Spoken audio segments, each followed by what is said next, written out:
Hey everybody, in today's video I'm going to be unboxing my latest purchase. This is the bird feeder from the company Kingsyard. As with all my purchases, I get nothing for doing these videos, but I like unboxing them in case there's somebody else out there thinking about buying the same item and they want to get an idea of what does it look like when it comes in, what's the quality like, etc. So sorry, it's kind of a big box, a little bit hard to get you a full visual. Hopefully you'll be able to see it okay. 100% satisfaction guaranteed. I have never bought one of this company's feeders before. I like the style of their metal tube feeder, and that's what I bought. Let's take a look at what all we get.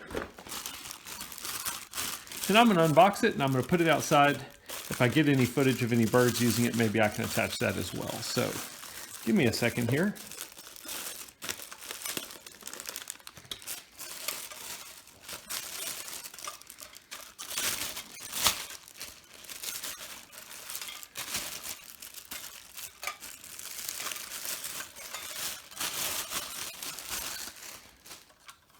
Okay. Got some different ports. You've got a plastic bottom. It's going to hold your seed.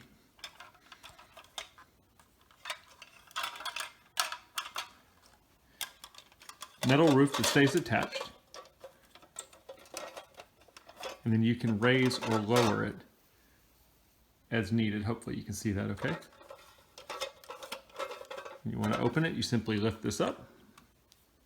Open up your feeder, give you a look at what it looks like on the inside. Oh, the quality is nice. I just love the color on it. I've got a lot of feeders, but they're kind of boring see-through ones. Now, the one thing I will say that is a benefit of a see-through feeder is you can always see your seed level, whereas this one's more of a decorative feeder.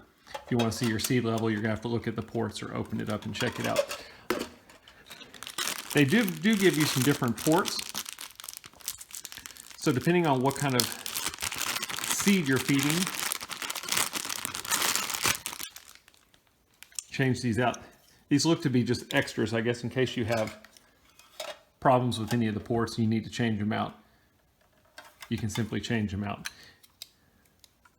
They attach with a screw. I'm not sure how well you'll be able to see it, but there's a screw in there that you can remove your ports, put in the additional ports. So anyway, that is a quick unboxing of the feeder. Let's put it out, let's see if the birds like it.